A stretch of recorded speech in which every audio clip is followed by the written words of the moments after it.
Assalamualaikum, salam Malaysia Madani and salam ITG Peneraju Pendidikan Guru Bertaraf Dunia. Good morning and warm welcome to TR2. Before we begin, here is a quick reminder about the time management signals for today's presentations and Q&A sessions. During each presentation, a bell will ring once at the 15-minute mark as a reminder, and then twice at 20 minutes to signal the end of the allotted time. For the Q&A session, a bell will ring once to signal the start. At the 5-minute mark, the bell will ring twice to indicate that the session is concluding. Thank you, and we hope this helps keep our session running smoothly. The session will be evaluated by Madam Haja Sohana binti Ahmad and Ms. Salma binti Abdul Razak. Now, our first presenter is Nurul Ifah binti Muhammad Zaki, who will share her research on teachers' trainees' perceptions on using gamification quizzes in the ESL classroom. Please join me in welcoming Nurul Ifah.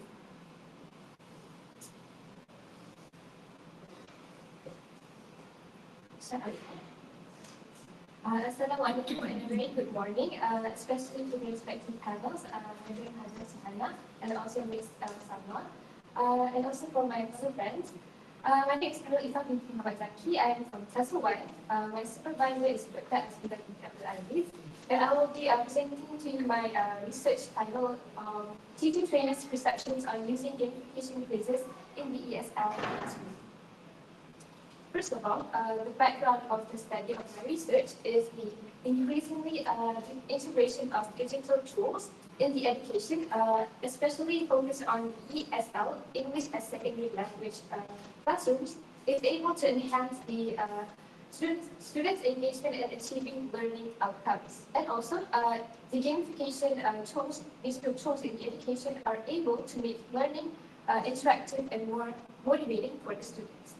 And gamification quizzes activities can reduce students' anxiety, increase participation, and improve language retention, especially in language learning context, by Masa 2019. Moving to the problem statement, first of all, there are many educators that are limited by the constraints of the traditional approaches, such as worksheet-based assessment, which can lead to lack of interest among students that may find these activities repetitive and uninspiring.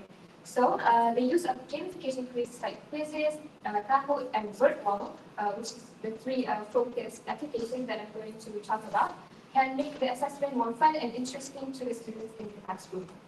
Okay, the use of conventional teaching methods, leaving educators to struggle to maintain the engagement and promote meaningful learning experiences. This is by Alpha and Masa 2019. This is where teachers face the challenges in finding an effective tool for them to make the lesson more interesting and captivate the students' focus in the classroom. And then there's two tools that can transform learning experiences, making them more interesting and less monotonous by 2018. But the problem is the definite body of empirical evidence validating these claims are lacking. So there are still not many studies are being done, and especially the use of digital tools that the teacher trainees should be more exposed about.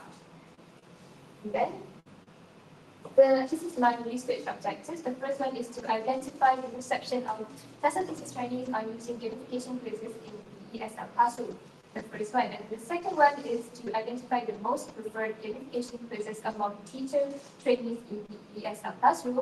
And the third one is to identify the differences of male and female teacher trainees' perception on using the gamification quizzes in the ESL classroom.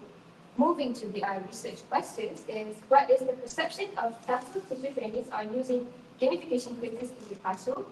And the second one is, which is the most preferred gamification quizzes in the ESL classroom? And the third one is there any differences in the perception level between male and female teacher trainees in the using of gamification quizzes in the ESL classroom? The next one is the research hypothesis. There is no significant differences in the male and female teacher trainees' perception on gamification quizzes used in the ESL primary classroom. The next one is the research significance. First of all, teacher trainings perceptions on gamification quizzes could provide more valuable insight about how these future educators, which are the teacher trainings, should view more innovative assessment methods by using the gamification quizzes. And also, it could contribute to the growth of gamification in education, which particularly in the context of language learning, as for my title of my research. And then the influence curriculum developers can and educational policymakers by highlighting the effectiveness of using gamification quizzes as to be integrated in the ESL programs. These are the related past research for my study. First of all, from Jankovic 8, P 2022, it shows that the challenges of sustained student motivation and potential advantages of using interactive and game-based quizzes to enhance the learning outcomes in the ESL classroom for the students. And the second one is examining students' perceptions of Kahoot as a learning tool, which focuses on the elements of motivation, effectiveness, and knowledge. So this is for Kahoot's interactive game-based format, making it an effective tool for engagement of the students and also support of the learning assessment. And the third one is the study from session 2021, entitled The Effectiveness of Using Gamification to Increase Student Engagement in Learning. So researchers have examined that the impacts of gamification on students' engagement and performance. On the study found that the gamification significantly boosted students' motivation and participation in the classroom. This my research design is from questionnaire, which is in the form of a survey. And the population that I chose is 58 Tesl teacher trainees by cohort, June 2021, July 2025 intake. And the sample that I got is 49 Tesl trainees of the same cohort. This is the conceptual framework, the belief and thoughts and usage of gamification quizzes that should contribute to the conception of teacher trainees in using gamification quizzes in the ESL classroom. The research instruments are used in questionnaire that consists of 24 items. This questionnaire is adapted from the use of word wall application towards elementary school students' acceptance extension 10 model by Pucci and Zuhamrazet 2022. There are 4 sections. Section A is punishment geography. Section B, performance of gamification quizzes. Section C, the belief and thoughts of gamification quizzes. And Section D, further uses of gamification quizzes.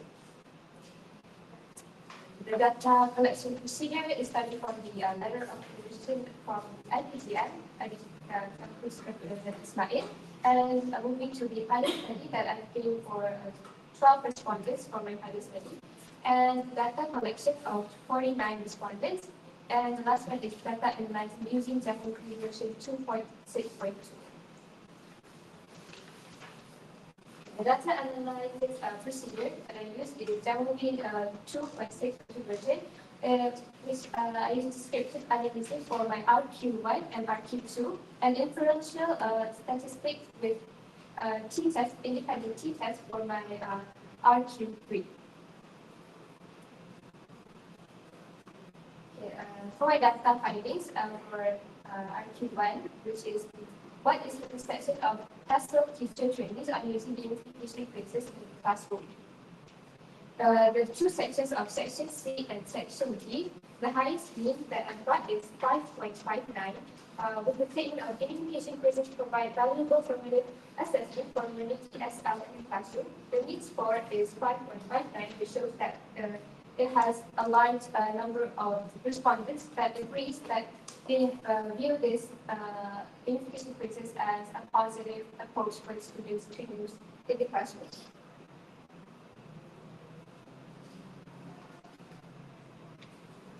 These are my elements for the factors of my gamification quizzes that I use for the classroom students' engagement, students' familiarity, interest, engagement, and motivation. Okay, the next one is the data findings for the research tool, which is the most preferred gamification quizzes in the ESL classroom. The bar chart for the blue one is for quizzes platform, and the red one is for board wall, and the yellow one is for Kahoot.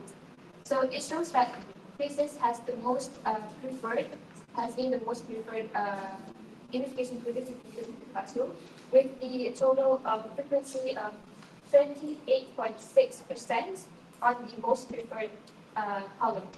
And as the second preferred one is Kahoot with 53.1% frequency for the second most preferred gamification quizzes. And the least one is Woodwall with a number of 81.6% frequency. Okay, as for the third research question, is there any differences in the perception levels between male and female teacher trainees in using gamification quizzes in the classroom? This is the table for independent sample test. The p-value shows 0.357, which is a greater number than 0.05, which shows that this shows that there is no evidence that there are differences for male and female teacher trainees with respect to perceptions on the gamification quizzes in the ESL classroom. So the null hypothesis is valid.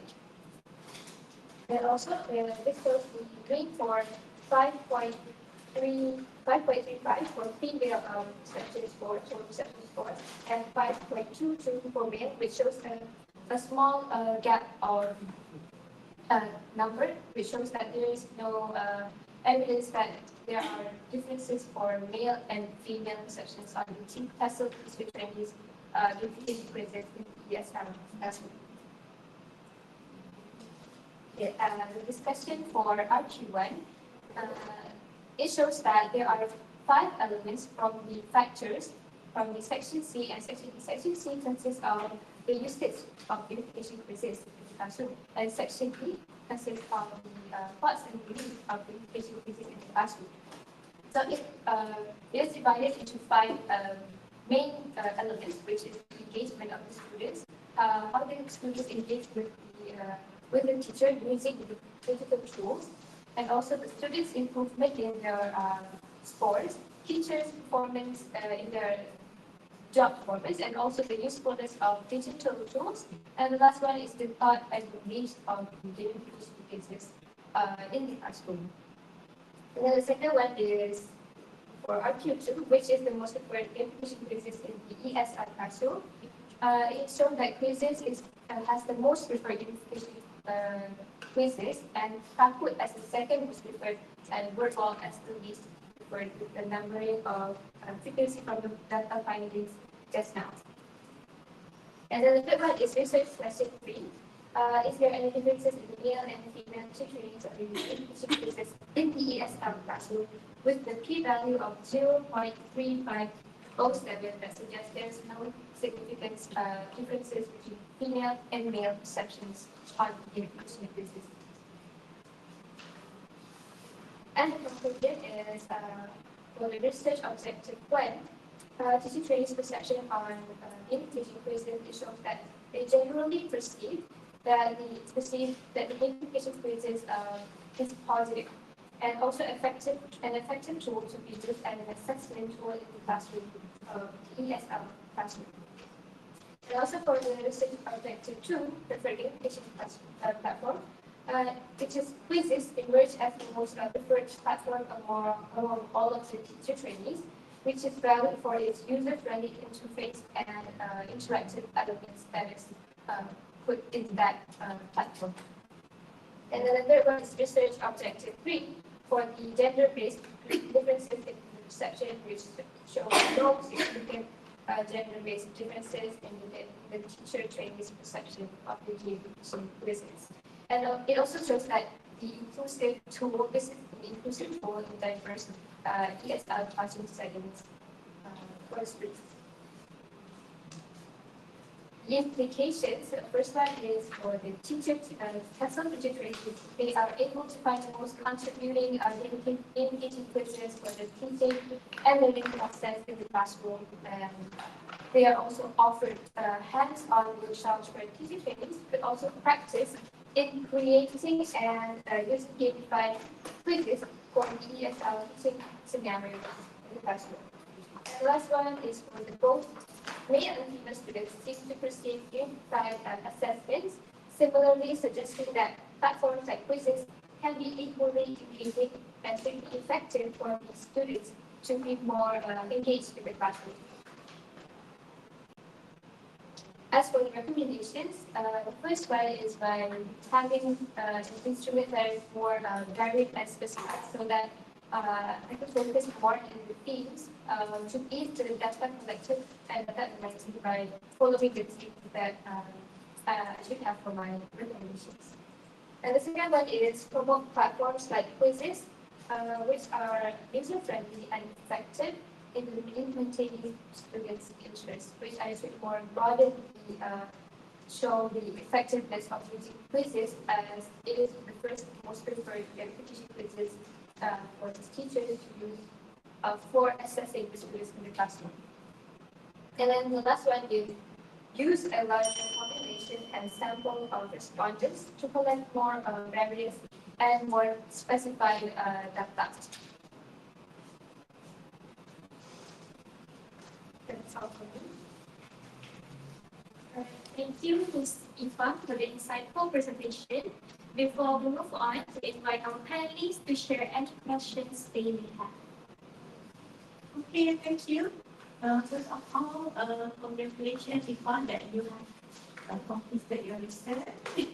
Okay, my question number one is regarding the population and sampling.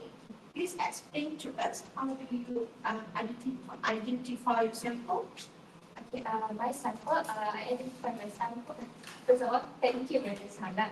I identify my sample based on my title, which is for the ESL classroom, focused on the ESL classroom. So I chose representative sampling, which is the Tesl series of my own cohort, June 2021 and June 2025. So I choose that population with a sample of 49 respondents, which I could get from my distribution of my Google form through WhatsApp. So that is the number of sample that I got, and the population is just based on my title, my focus title of ESL, English as Secondary Learning classroom. 58 is the total number of the cohort, right? Yeah, within you. So by line, the population should be 57 as here as the researcher. And then how many did you use for the highest rank? 12. 12. So you not from the ICC there, it's from ICC something. However, that I remember from project involvement, if you want to use that expectation, you should have at least 52, not 49. Meaning you are lucky in terms of the sample. So if this happens, you cannot generalize your findings actually. Meaning the sample is not enough. Did you follow the original table? I didn't get inside for having 52 respondents. There's only 2. We are asking the reference that you use to determine your sample identification. You use the original table. Yes. Maybe not the sample, right? And another one, my question is regarding your research instrument. You mentioned you have 24 items and you adapted from this one particular study. So could you please explain to us how do you come up with the full set of questions? I made from the study that I used, I made an amendment but because the title of the study is one of the tools that I'm using for the verification quizzes, which is the word wall. So I just made an gamification from word wall to gamification quizzes, which is making it more general. Because if I use if I really use from the research that I got, it will be only on the word wall application. Or you change the word wall application to gamification quizzes. And focus on applying elements that I got from the data science. However, word wall is one of your aspirations.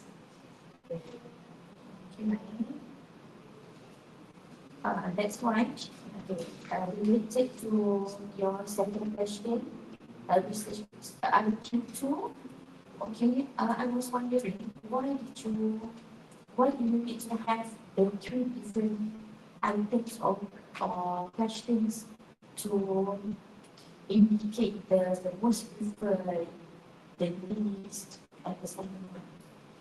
Do you have any justification why do you need to have three different items for IQ2? True, but what is that? Then the findings are into okay, the first one, most preferred pieces. Second preferred apple, the least word wall. So what you need to have three separate items just to identify the most preferred, second most preferred, and the least preferred. Because if I have three items, I can see it's easier for me to make the data analyzing.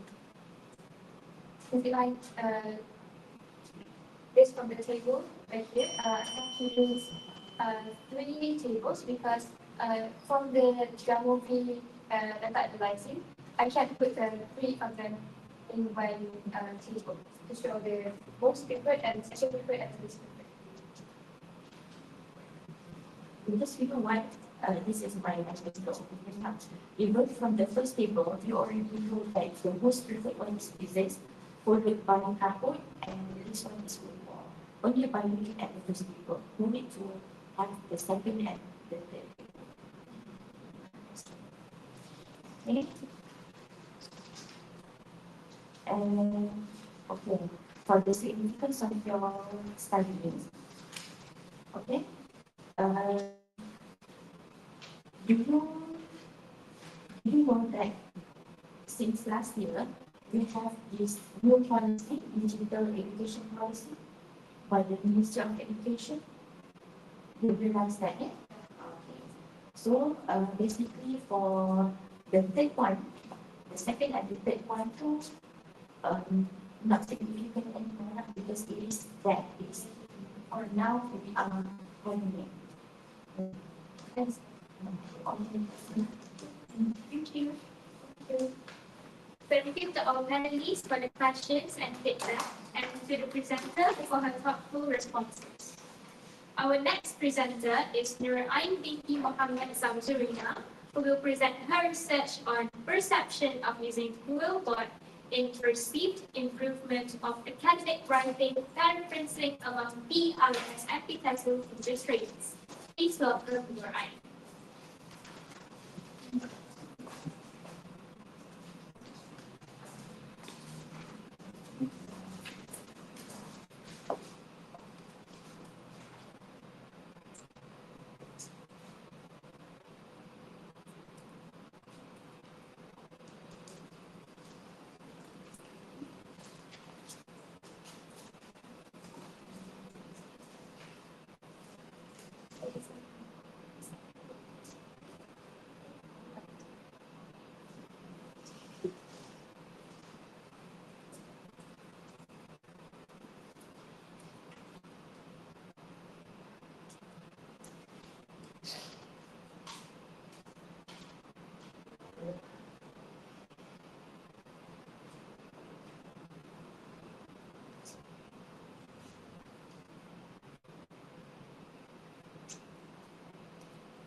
Assalamualaikum warahmatullahi wabarakatuh, and a very good morning to Radio Pakistan and also Madam Salma, and also the moderator and the speaker.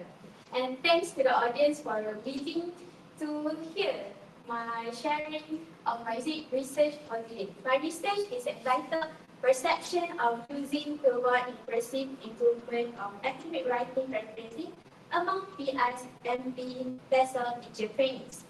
My name is Nur Ain binti Muhammad Samzurina from Tesl 1, and my supervisor is Ms. Fatim Suryati binti Yusuf.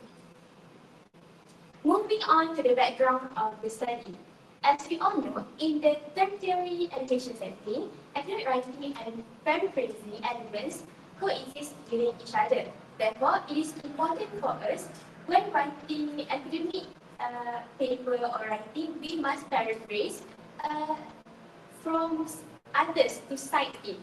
However, those students in tertiary education, including us, the teacher trainees, also face challenges in paraphrasing.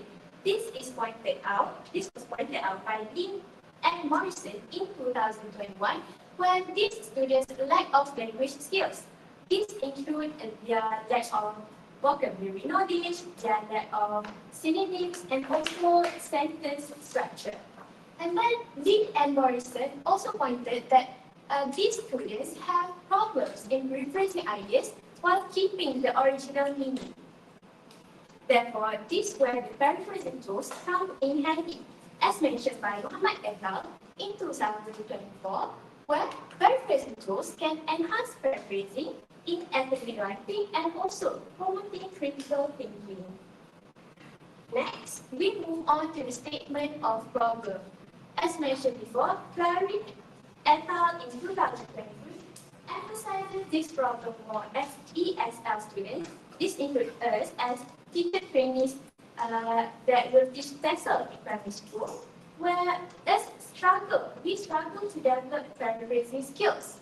This is because we lack of paraphrasing skills. This is emphasized more by Muhammad et al. In 2023, where Malaysian tertiary students need to enhance their paraphrasing skills. Therefore, Penyelidikan in 2024 stated that these were the paraphrasing tools come in handy to improve the students' writing skills through practices and also refining their paraphrasing technique. However, Muhammad et al. In 2023 highlighted the research gap in the study where there are limited studies on the impact of paraphrasing tools on students. This includes the teacher trainees. Therefore, the research gap leads us to the research question where I will specifically examine the overall perception of PISMP Tesl teacher trainees regarding using Cobalt to improve their paraphrasing in academic writing. As for the second research question, is there any significant difference in the perception of Cobalt effectiveness in improving paraphrasing skills between male and female? As I've already read the research question, it is significant to the research objective. May I continue to the next slide? Thank you. The research hypothesis that I choose is null hypothesis, where there is no significant difference between male and female PISMP Tesl teacher trainees' perception of using Hilbert in improving academic writing paraphrasing.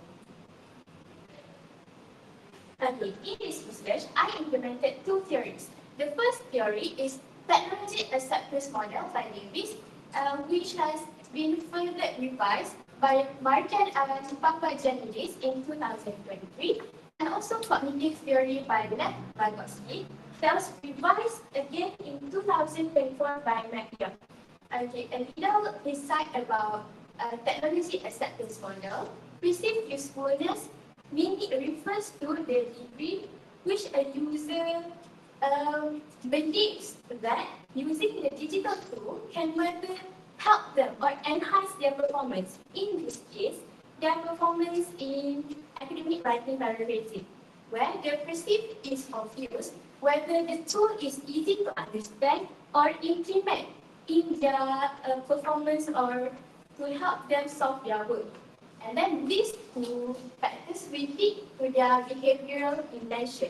If the perceived usefulness and ease of use is high, then they are more likely to implement the continuous use of that digital tool in the future. And as for the cognitive story, the first one I implemented the zone of proximal development, which refers to the gap where the users can independently achieve and what the users can achieve more by having support and collaboration in their learning. Meanwhile, the scaffolding, the key element of scaffolding is learning through modules and also examples.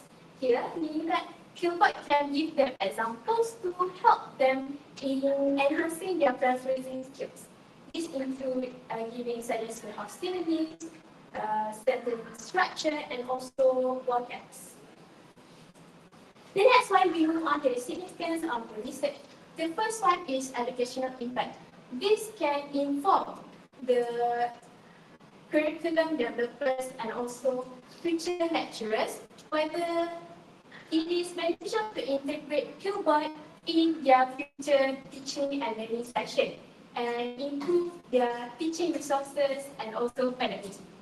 As for the RPG and Tesl trainees, this can help them to develop their paraphrasing skills and then helps them to appreciate others' words through citation and paraphrasing.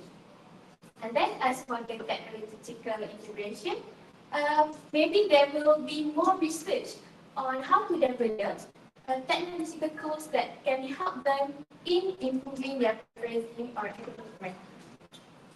The next one are the related class research.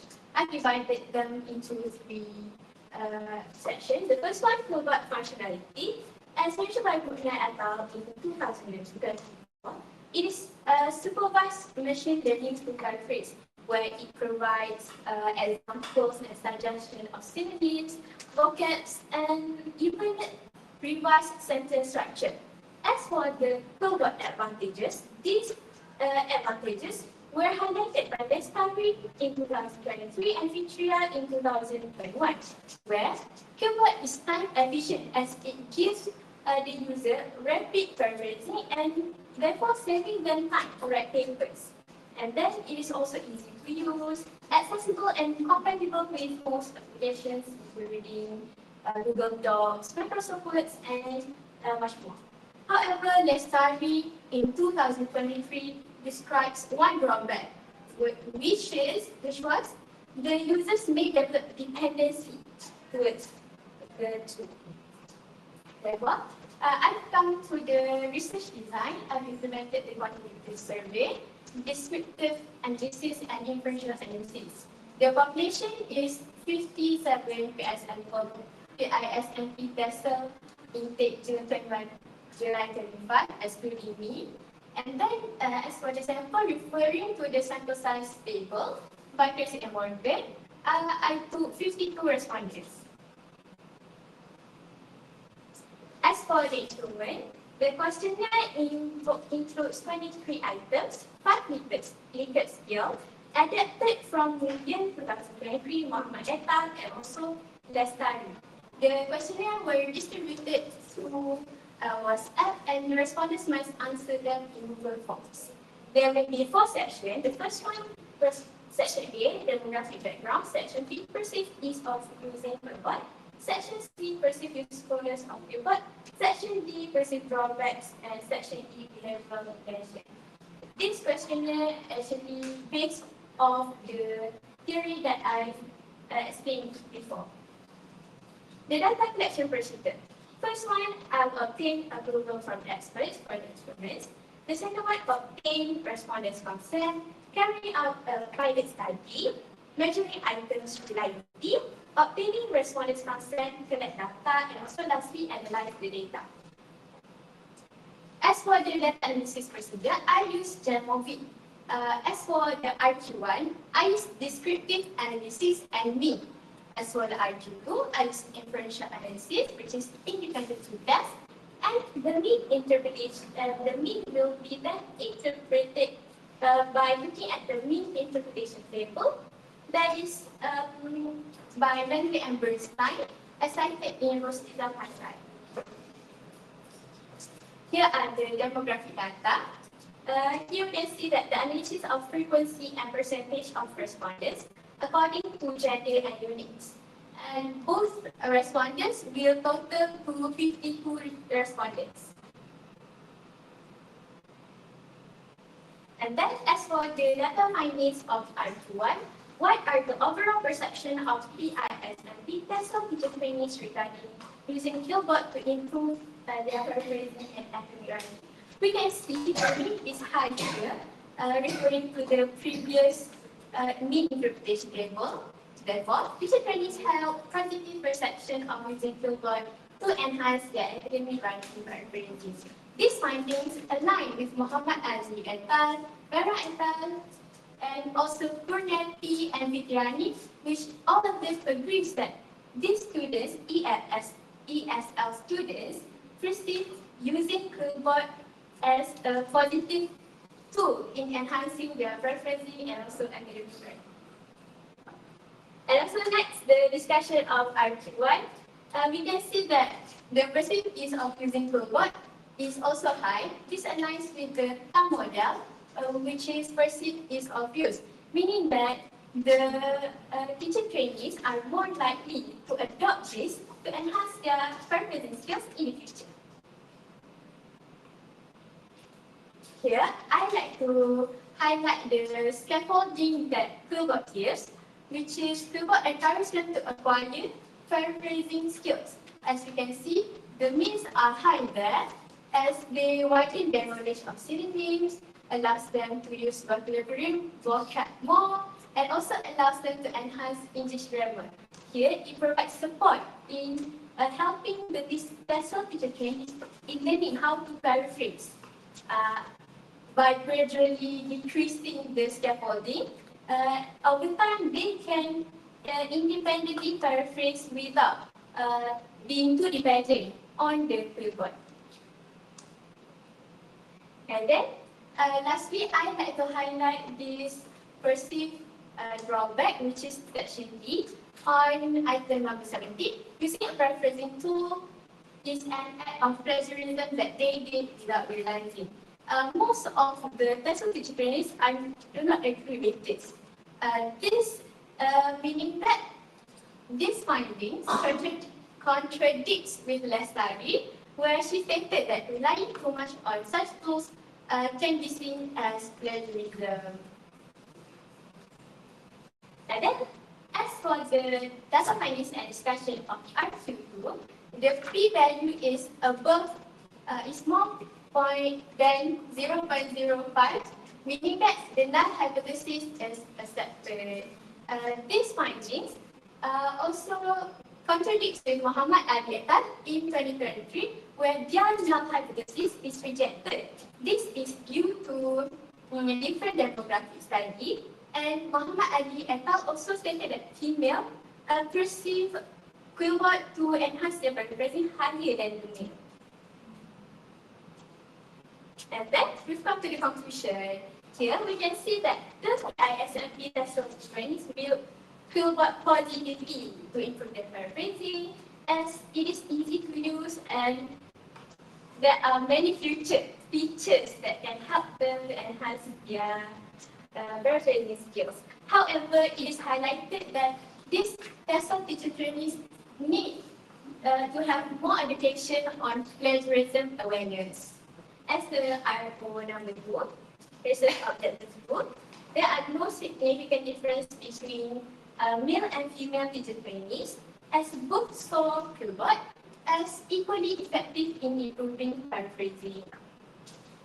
As for the implication of teacher trainees, the IPGM teacher trainees, actually this Killbot is in their development mode, which not only Tesl students can use Killbot to paraphrase, but in the future, there will be other language that can be paraphrased.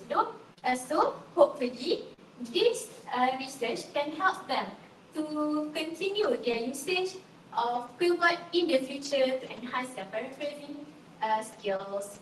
As for the third period education lecturer, hopefully this can enhance their pedagogy and also teaching in the future. For example, analyzing the text of before and after paraphrasing.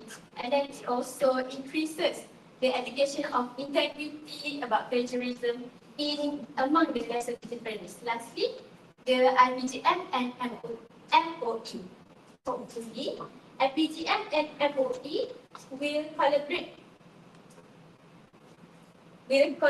with each other to develop workshops that helps these Tesl teacher trainees to improve their paraphrasing using Quillbot. Lastly, the recommendation here, I'd like to suggest the future researchers to modify their research method for in-depth knowledge and understanding about this topic. As for the second one, is to implement large sample size so that it will give a better generalization of the perception itself. And the third time, allocate specific time frame for completing the questionnaire so that it will streamline the research process of the researcher. That's all from me. Thank you. Okay, thank you, Aileen. Good job that you have come to this stage of your research, okay, which is the presentation. I think this sample is relevant to all of us. It's about using Quillbot for the improvement of academic writing paraphrasing. Now, tell me how you carried out your pilot study. As for the pilot study, first of all, thank you for the question, Medicina. I carried out the pilot study by choosing a sample from different campus from IPG JBI. And I refer to a citation, if I'm not mistaken, from Rosita also. The good sample for pilot study is between 10 to 12, but I took 12.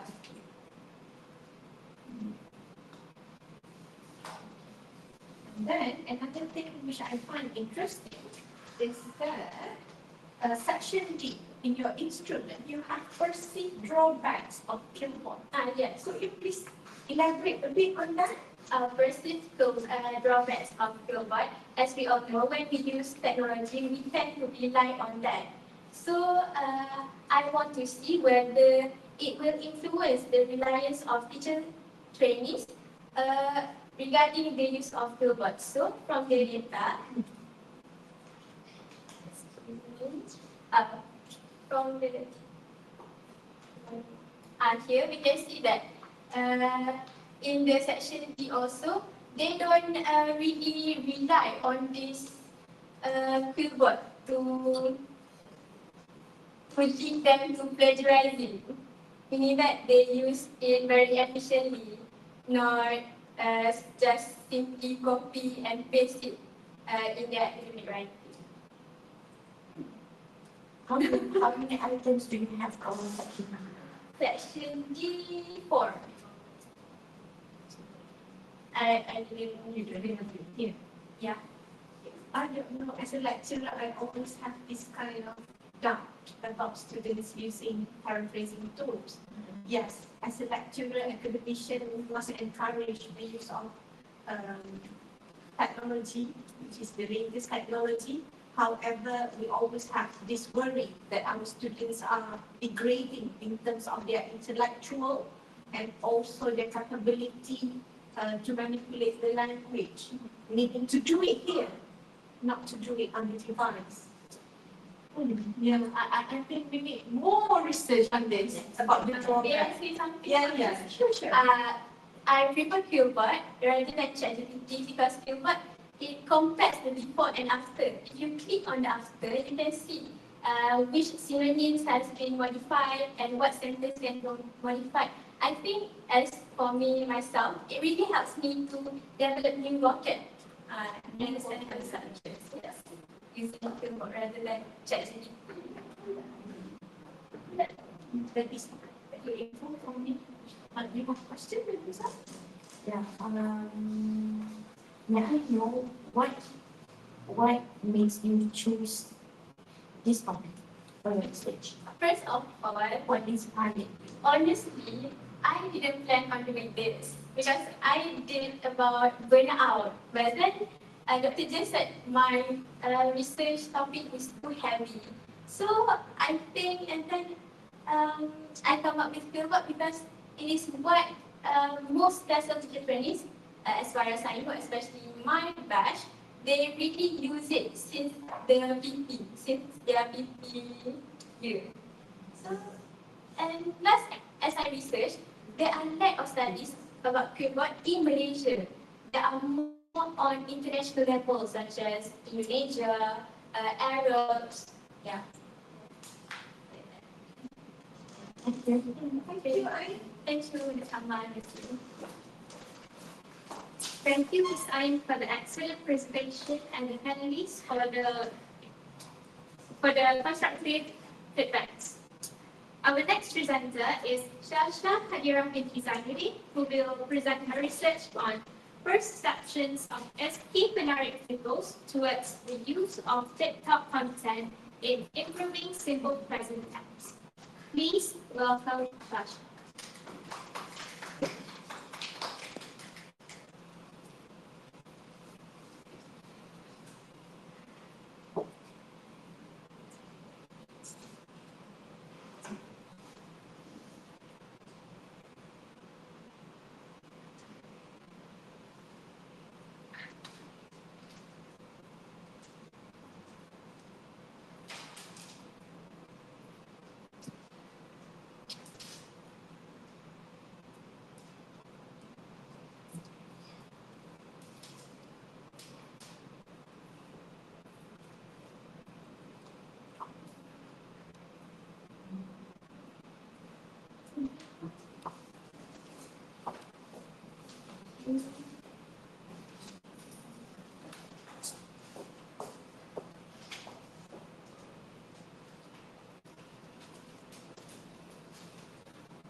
Assalamualaikum warahmatullahi wabarakatuh, and good afternoon everyone. Okay, good morning. I bid to honorable panels, Madam Hajar Suhana and Madam Salma. So I am Shasha Hadiram binti Zainuddin, and my supervisor is Dr. Majalani bin Hassan. So my research title is Perceptions of Escape Peoples towards the use of TikTok content in improving simple present tense. The background of the study, first of all, it is the rise of social media communication. Social media is increasingly integrated into educational contexts that offer interactive and engaging learning methods, as said by Chang 2023. Next, this study, the background of this study is in the importance of English proficiency in Malaysia. According to Mahmudah and Izzah 2019, English is a key language for global communication. As we all know, English is our international language. And with the Malaysian education system emphasizing its mastery from primary levels, such as before, like UPSR. Next, grammar challenges in traditional methods. As you can see, many young learners struggle with grammar concepts due to monotonous and traditional teaching approaches, which can limit the engagement and the retention. This is the study by Skalvik and Skalvik 2020. And lastly, the background of the study is potential of TikTok as a learning tool.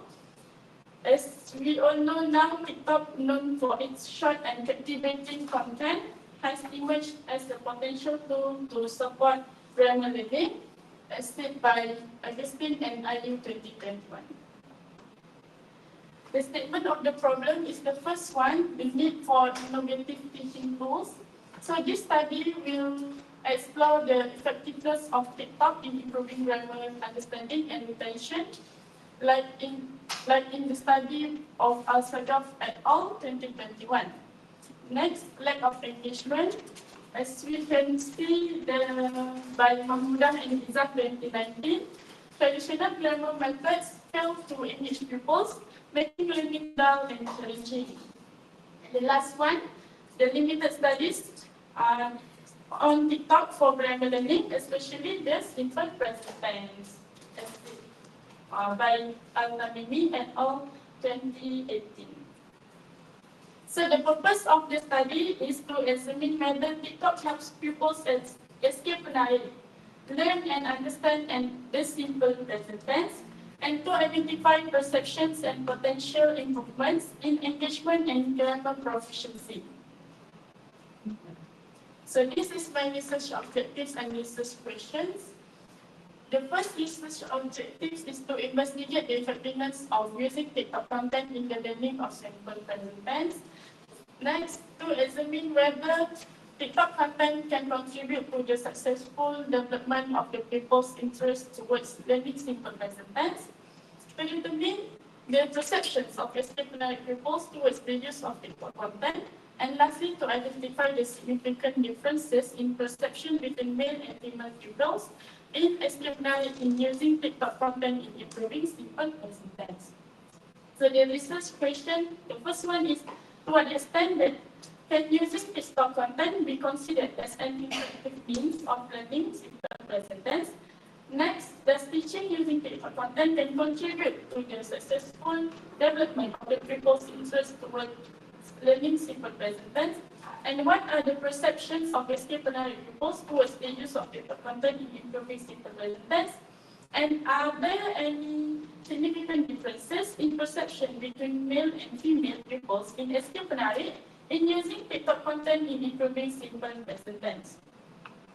So my research hypothesis is null hypothesis, which is there is no significant difference between male and female perceptions of pupils in disciplinary in using TikTok content to improve simple present tense.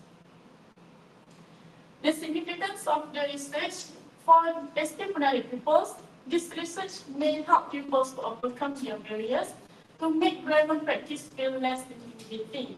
And also, this can enhance language learning in a way that aligns with their digital interests. There is significant research for teachers and teacher trainees. Is established law effective filter in question theory 1981. This is one of my theories that I use for this research. And this research comprehensible and beyond the learner's current level to cater to various learning styles.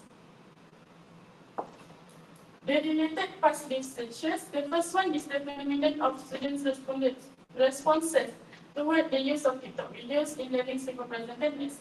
SMK Al-Mustawa in Kelantan. This is in Indonesia by Penyelidikan et al. 2021. So this research said that TikTok videos can make grammar more engaging with students responding positively. Next, student perception on the use of TikTok as an effective learning media in improving vocabulary by Roma et al. 2023. So this research stated that TikTok helps with vocabulary acquisition through diverse content, enhancing motivation. And lastly, the past research is expanding ESL students' vocabulary through TikTok videos by Burnett 2021. This one is local research that stated that TikTok support real-world language use, making vocabulary and grammar learning interactive and relevant. So my research design, I use quantitative approach and using survey through Google Forms. The population and sample, the population is 50 pupils of year 4, 5, and 6 pupils as escape narrative. And the sample I use is 44 pupils via random sampling referring to the Tracy and Morgan sampling table 1970. The instrument I use for data collection is the questionnaire, consists of 5 Likert scale. It is taken and adapted from a previous study from Philippines entitled Impact of TikTok Application to the Second Linguistic Acquisition of Grade 10 Students by Alvarez et al. 2022. And it consists of 4 sections. Section A, demographic background. Section B, estimate people's perceptions toward the use of TikTok content, which relates to RQ3. Section C, the effectiveness of using TikTok content in the learning of simple present tense related with RQ1. And section D, the contribution of TikTok content to the successful development of people's interests towards learning simple present tense, which relate with RQ2. And all of them has 30 items. The data collection procedures, the first one, I need to find and adapt a suitable questionnaire and identify the population and sample. I ask the approval from supervisor and validate by the expert from the Research and Innovation Department JBI in IPG and PISMP, who is Madam Rodiana. And I distribute the pilot study to 10 pupils via Google Form. The 10 pupils I took is from my hometown, it's the school in my hometown, is Srimulia, Johor, and explain to the respondents the purpose of the study and how to fill the questionnaire, conduct the reliability test, distribute through the pupils' e-learning account. So I use the English teacher in that school account to distribute the link and receive the data via Google Form. Data analysis procedure, I use JBI 2.6.2 version. The first one, after I get the pilot study data, I did the reliability test using Tempat alpha. So my value is 0.875. So this value is above than 0.7, which is acceptable and high reliability. Then I did the normality test based on smoothness and kurtosis, and descriptive analysis for RQ1 to 3 by taking the mean and standard deviation, and inferential analysis for RQ4, the independent sample test. This is the mean score interpretation by Benelli 1997. So if it is 4.01 to 5, it is interpreted as high mean score. So the first one, my demographic data. So the female student is 22 and the male student also 22. And the year 4 student is 13, year 5 student pupils is 16 and year 6 pupils is 15. Data findings and discussion for RQ1 for extent. And so the overall mean is at high interpretation level, which is 4.2.6.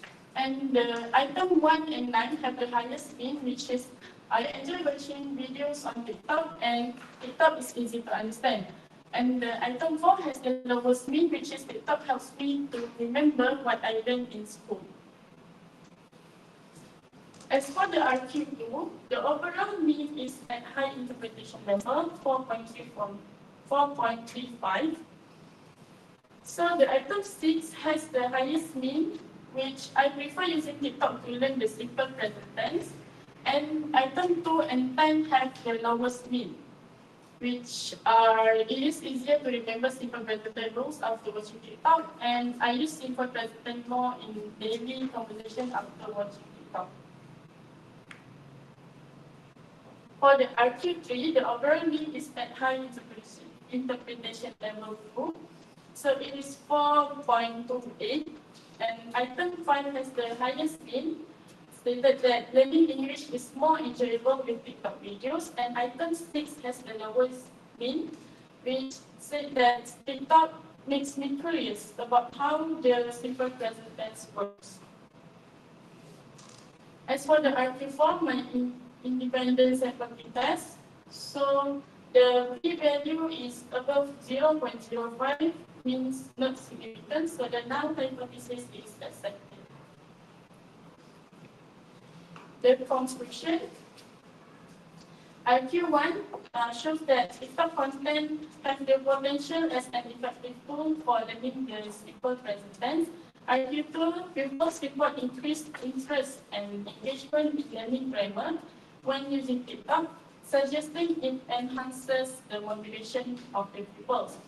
RQ3, escape-related pupils generally have positive perceptions of TikTok as a learning aid, finding it both enjoyable and useful. And RQ4, there is no significant differences observed in female and female pupils' perception. So this indicates that TikTok's appeal is generally consistent across genders. As for the recommendations and citations, the first one is expand the sample, maybe widen the sample more than 44 to enhance data precision and generalizability, and employ a mixed method, for example, pre-post interviews for richer and more detailed insights. And lastly, location, maybe I'm not focused, not to limit one school, to collect a comprehensive set of data. And the implications, the first one under Ministry of Education is encourage MOE to integrate social media like TikTok in teaching and promoting digital literacy and engaging grammar lessons. As for the Institute of Development Promotion (IDGM), this can guide IDGM in training future teachers to use social media as effective educational tools.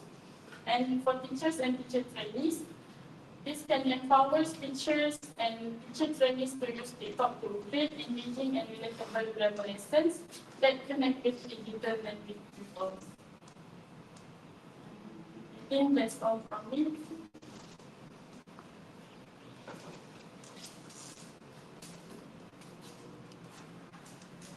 Okay, well then, I thought you see if you say something. Oh, actually, you want to say something? Okay, first. Okay, process. Alright. Good job.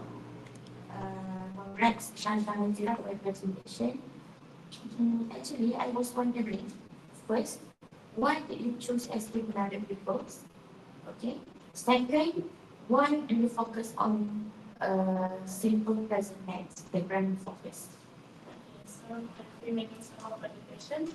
So the first one I choose escape because this is my practical first phase 1 school, and I integrate TikTok in my teaching. As for the simple present tense, because I think that one is the basic English knowledge for them to know, but when I use TikTok, they can remember. But before I use TikTok, when I enter the class, they cannot really master in simple present tense. Do you teach simple present tense in exhibition? No. I integrate in my In which stage did you use the TikTok? presentation. I have many issues here. That's why I smile.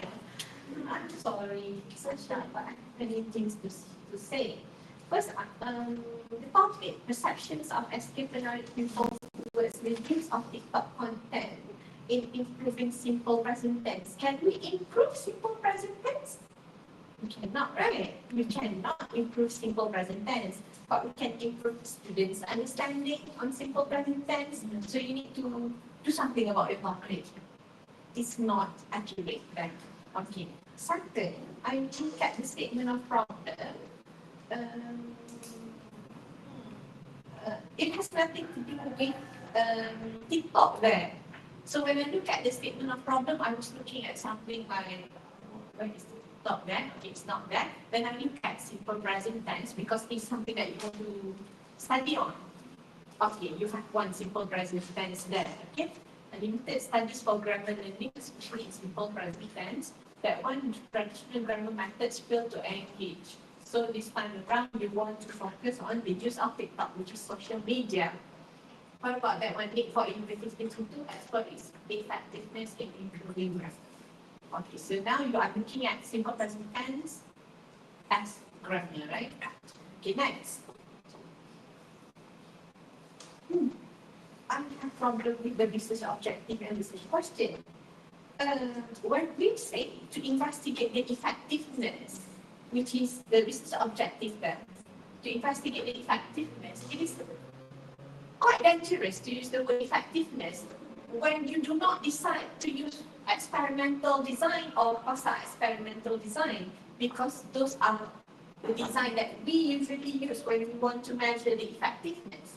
Before you use TikTok, this is the score of the students. This is the measure of understanding, level of understanding. But after you use TikTok, then you measure again whether there is any increase in the score of the test of quiz that you give them. So you definitely here are not measuring the effectiveness.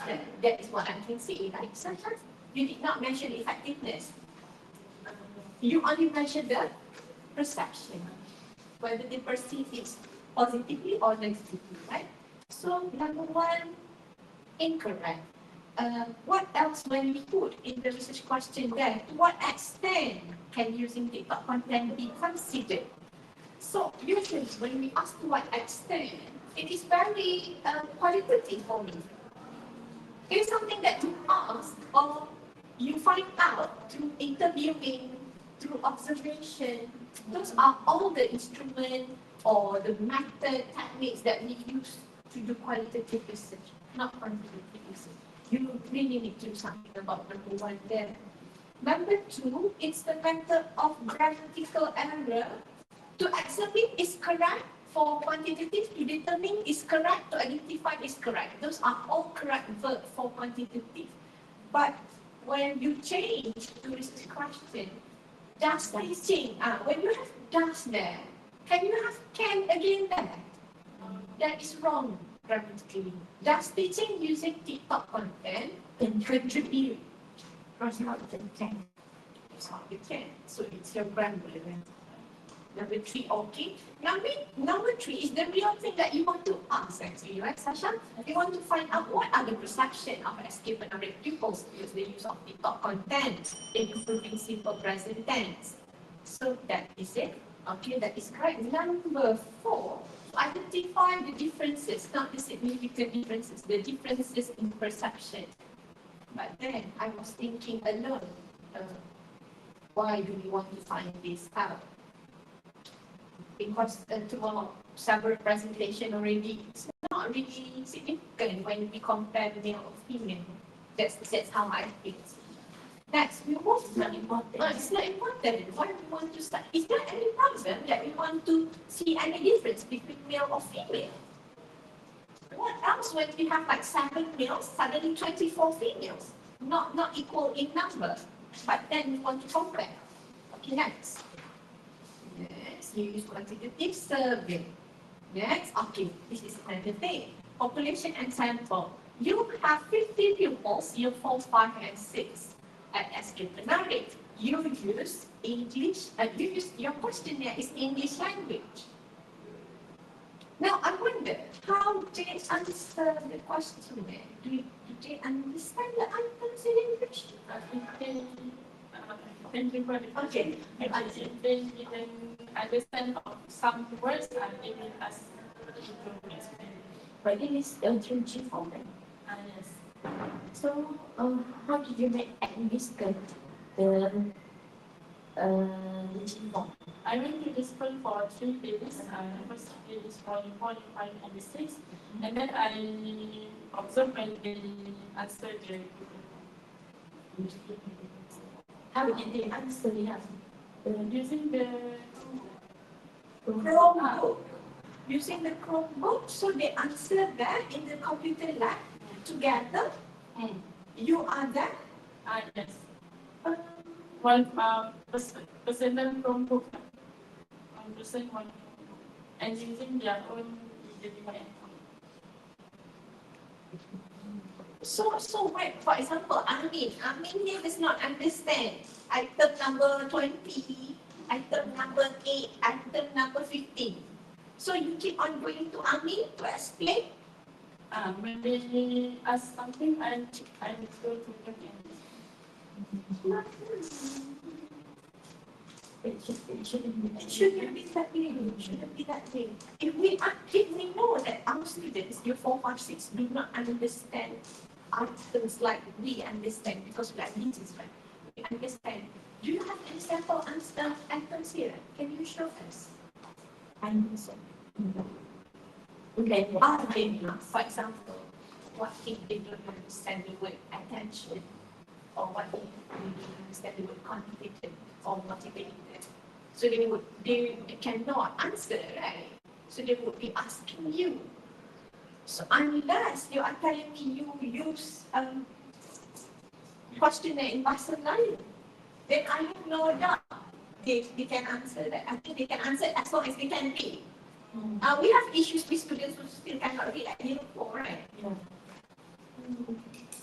So far, I use the English one, but then they ask I need to explain to the class. So you explain without surviving to everyone. I use the So then they take the scale. And then 50 pupils, 44 pupils. Regimonded, random fact sampling. I have a lot of doubts. What about the instrument here, Shasha? The instrument. Okay, tell me, how do you come up with the full set of questionnaire? Okay, this is I use this research as the main taken and adapted from. But then I still use another past researchers, other past researchers, and I choose which that relates with my topics, especially about the TikTok and the grammar things. And then I modify. You have 30 items. How many comes from this particular research? If this one, it can be 17. 17 from this? Or what about another 13? Where are they from? Other researchers. How many more research? The past researchers. How many? How many? Two. 3. The estimate. So altogether 4 with yes. So 4 different past research contributes to the 30 items here. Because you should include all the resources there. Okay. And then again, please explain what are the changes that you made from, okay, you referred to 4 different sources, right? And then you choose a few items from the 4 sources to come up with the final 30 items. Please explain the changes that you made, how many that you took from each past researches. Other 17. So this one, I refer to my supervisor about this on how to modify. So I changed to maybe this one is for the second language, and then I changed for my my simple present tense topic, and I integrate from the question. How I do is It's not that clear, right, Thomas? But it's alright, Sunshine. I think you know what you're doing. But you cannot describe it step by step to us. Okay. Okay. Now, I like that you actually conducted a normality test when you have the skewness and kurtosis, and then yes, you have done the reliability test as well. So, one final question from me. What is the most interesting finding to you as the researcher who conducted this research? the most interesting finding. So I think the most interesting finding is for the RQ chain. So this can make me know of their perceptions that when I teach them using the TikTok videos. So this part is the most interesting. Okay, thank you, Sasha. Okay, Sasha, to conclude, what you need to do next for your research report is make your research paper, okay? And then review your research objectives and research questions then, okay?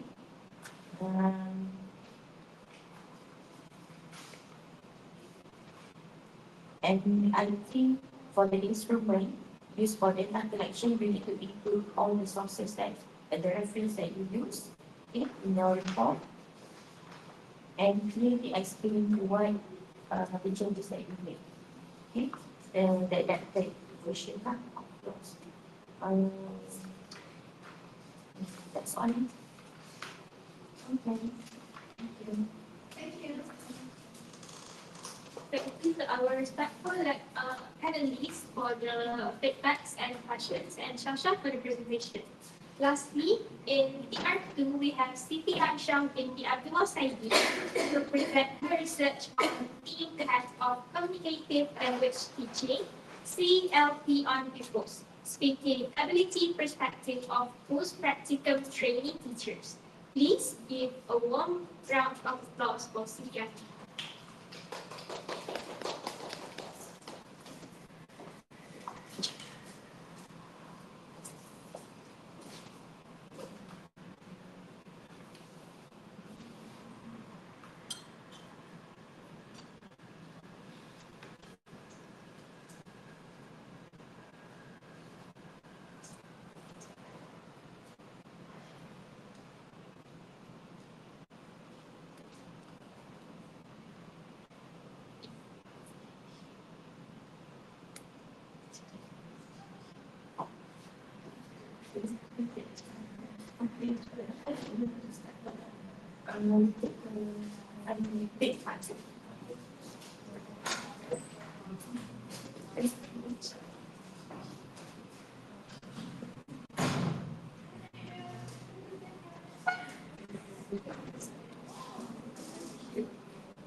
Bismillahirrahmanirrahim.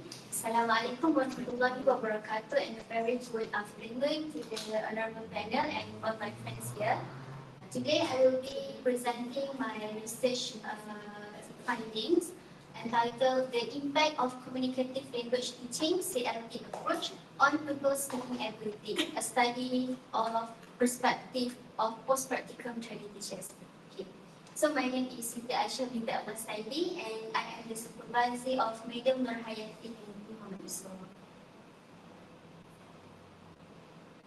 Okay, next, we go for the research background. In Malaysia, English taught as a second language for at least 11 years, aiming to equip students with essential communication skills. That one from Ansari 2018.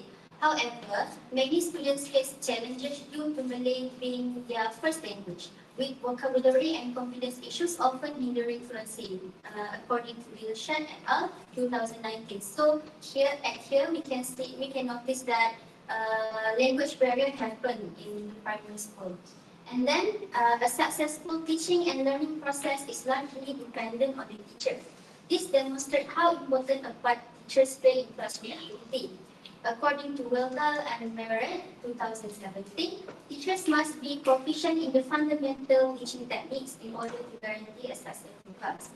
And then the last one, the communicative language teaching (CLT) approach, which emphasizes real-life interactive tasks, has been shown to improve speaking skills.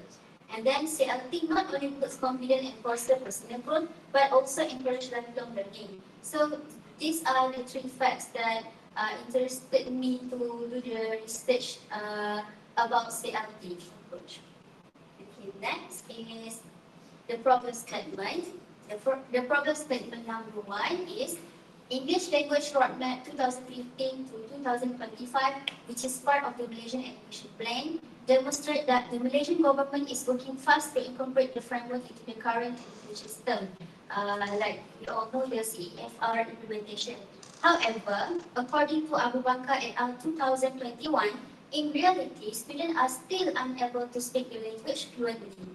So, the second problem statement is, according to Sarwa et al. 2014, she proven that even students who consistently obtain high result on writing assessment fail or virtually fail to explain themselves orally in English.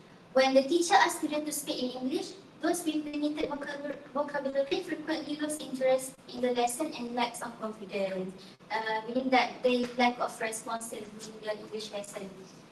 Next, according to Agrani 2018, she claimed that speaking is one method of oral idea and message transmission.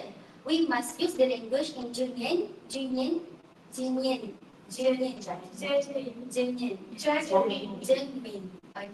communication in order to help students communicate. So the Agrani suggested we use CLT approach to overcome this problem.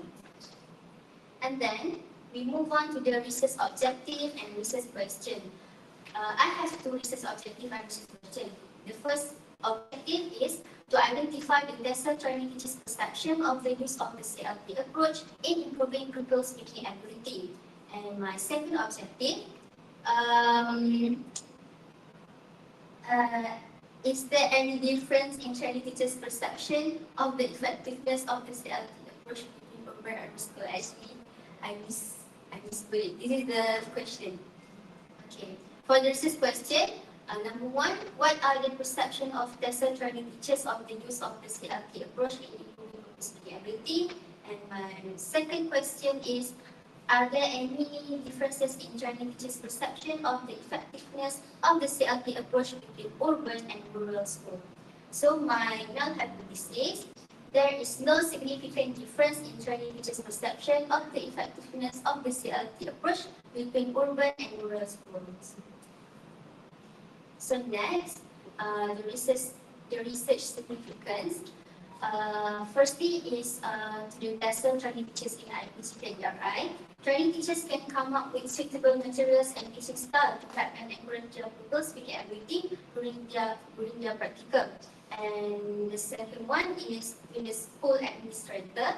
The school administrator can help us and future trainees to address student academic problems and make sure that the teachers are given sufficient opportunities to advance their teaching method to help in achieving a successful English language learning. Okay, next. The research theory that related to my study, the first one is multiple intelligence theory. I took only two intelligence theory, which is the interpersonal and also the verbal linguistic intelligence. So according to Kurt 2021, those with interpersonal intelligence can communicate effectively with others. And according to Torres 2020, language is a means of communication for those with verbal linguistic intelligence. So the second theory that related to my study is affective filter hypothesis theory. According to Krashen, a high level of tension and concern creates a filter between this learning and inhibits the acquisition of a second language. Okay. Next, this is the related past research. I put in this slide only three main study that I took the reference from.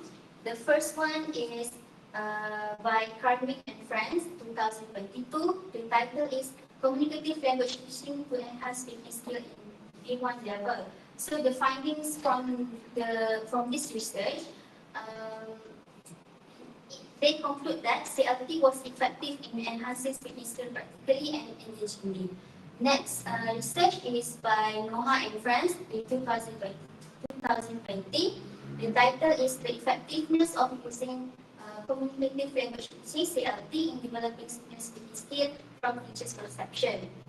And then the last research by Ambilan in 2018. The title is Improving Student Speaking Skill Through CLT. That was an excellent research. And then,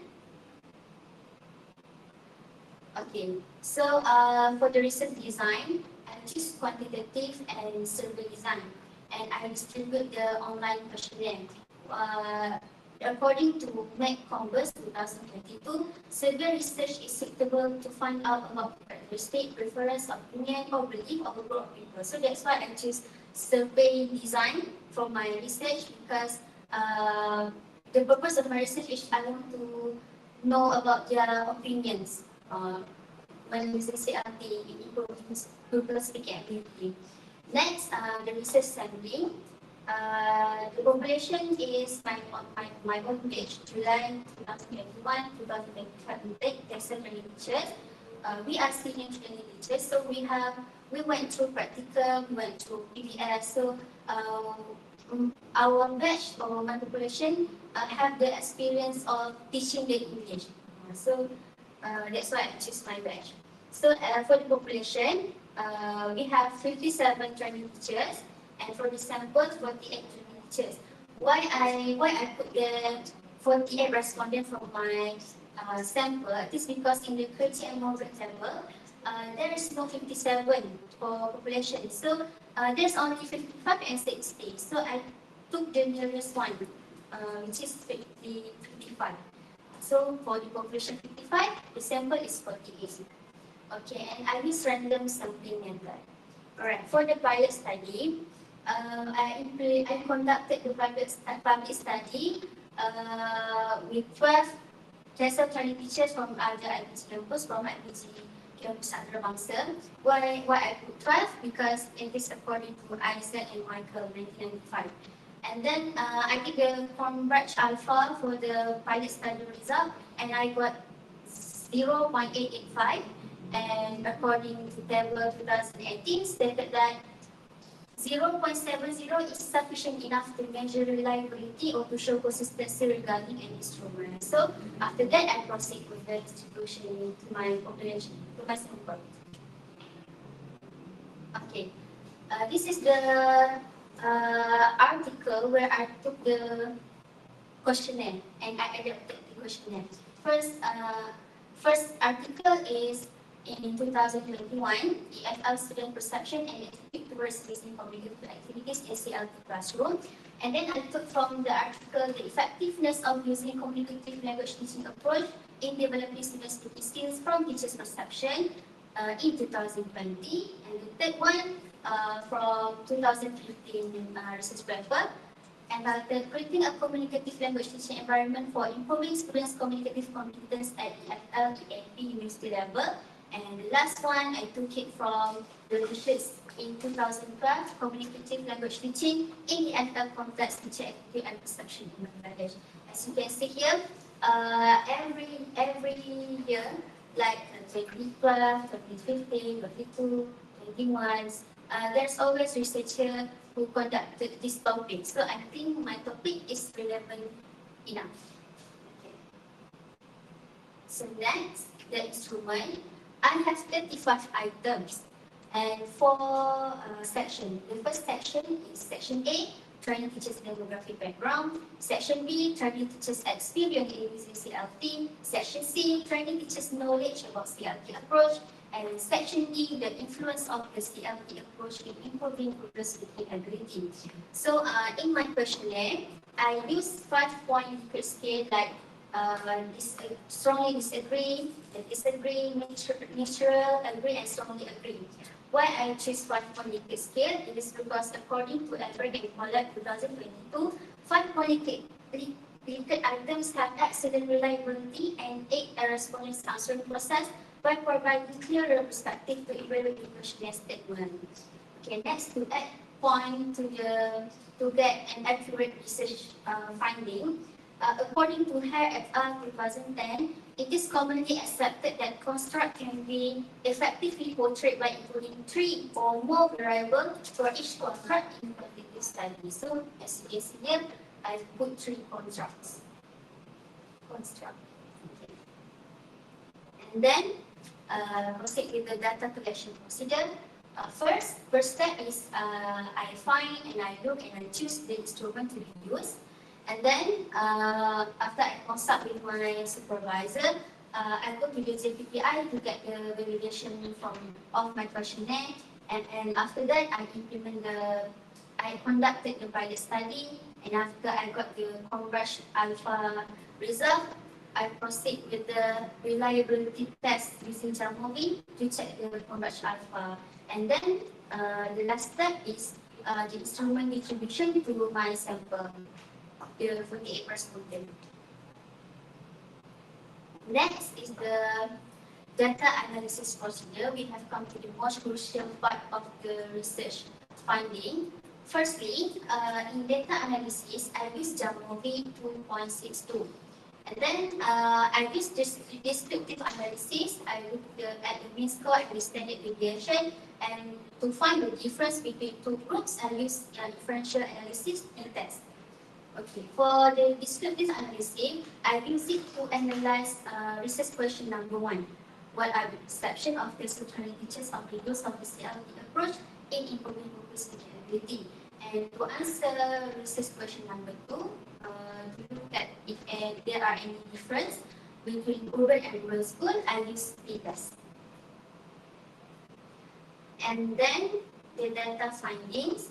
How I evaluate the data, I use the mean score interpretation table by Moduni 2009.